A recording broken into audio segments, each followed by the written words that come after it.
2011, after the regular season, Giants won the Super Bowl. Jay's Giants won the Super Bowl. So as you know, when you win the Super Bowl, you traditionally get that Thursday night opener at home. For the most part, you get to host it. Well, that year, the NFL said, let's maximize this. The Giants, Jay's Giants have won the Super Bowl. We're going to open the season Thursday night. The Giants are going to host the Cowboys. America will be watching. Tony Romo was Dallas's quarterback. And then the NFL said, wait a minute. There's something else happening on that Thursday. We want to play the game in 2012.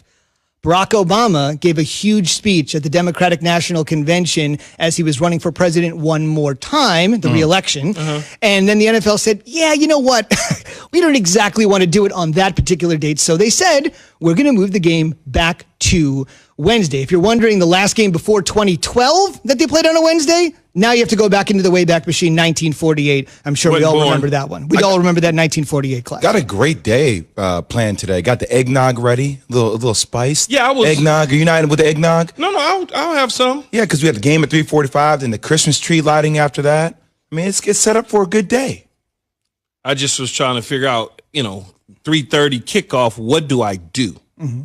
Because I'm stuck in between lunch and dinner. Like, what do I do? Snack.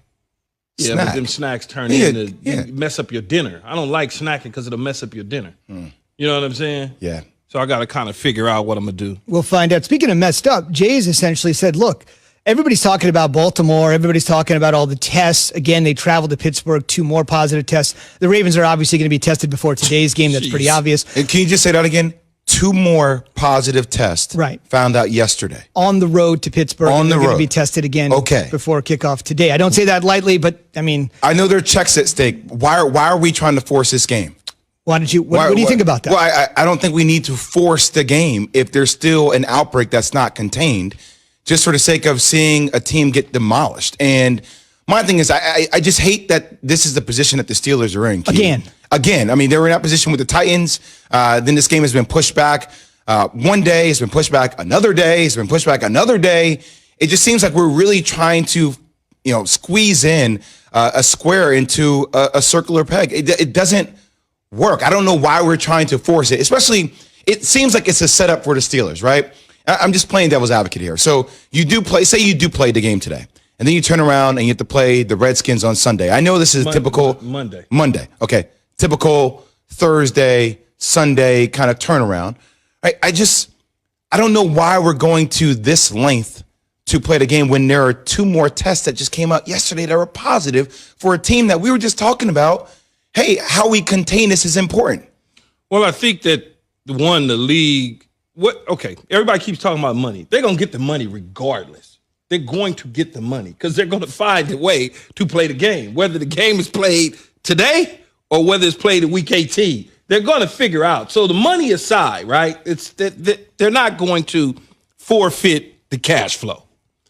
They want to play the game so they don't have to have a week 18. They don't want to have to get into the week 18 situation. That's why they're trying to play the game. Now, I'm going to leave it to you as I call you the COVID expert. When 2 more players test positive and now you are on the road, you land, they test before the game again today.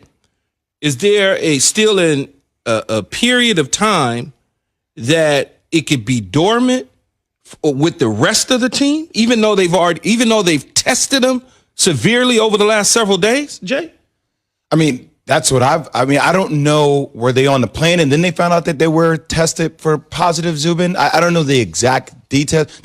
So Evan told me in my ear, they found out on the plane that they tested positive. So let's assume that we're all traveling, Key. You and I are traveling. Yeah. We're with our whole team. You and I found out on the plane, while we're on the plane with our whole teammates, that we're positive. How do you quarantine somebody when you're on the plane? So how do you do that? The fact that there's 2 people that are on the plane that test positive, I'm assuming that's kind of how they found out, then I would say that it's highly likely that there's going to be more bodies that test positive that's on that plane in a small, confined space on an hour-plus travel. Indeed. So what they're going to do essentially, no matter what, is they're going to test before the game.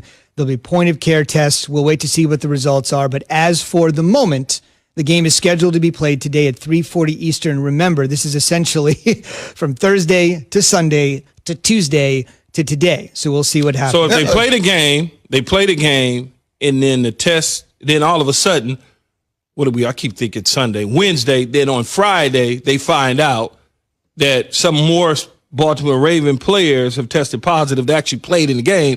Now that's going to affect the Pittsburgh Steelers as well. Exactly. It's the contact tracing scenario. This is certainly not like the World Series where Justin Turner found out during the middle of the game and then they had to have a complete backup scenario to figure out what happened. It's a completely different scenario. Yeah, we won. We'll see what happens, but you can get ancient history. Bad news at any time. We should also mention the 2 positive tests were deemed no risk to others because, according to our Dan Graziano, the Ravens, quote, operated the last few days acting as though everyone is positive. So that's the way they essentially took it. Like essentially say, worst case scenario, let's just assume we're all positive and let's just have that mindset. I don't understand how that mitigates the risk if everybody's on the plane. I don't think it mitigates it, but it makes everybody be more careful than they normally would have been. Right? I mean, I think there's an aspect of that. I mean, I don't understand it. I don't get it, but let's just be honest. Come hell or high water, the league is playing this game. That's the bottom line. Like, we don't have to defend the league. We don't have to defend the league. Okay, they're playing this game. That's either today or another day they're going to play it. No doubt. There's no doubt. That's why they haven't set a standard, because they're afraid one day they might have to meet it. That's the problem. Gotcha. I wonder if the Steelers are asked for their money back from the Ravens. Anyway, Jay, go ahead. All right, we'll see. On the way, the college football playoff rankings are out from last night. Absolutely no change in the top 7. But chaos is just around the corner. We'll have that after Jay has this. Here's a fact for you. Not all synthetic motor oils are created the same.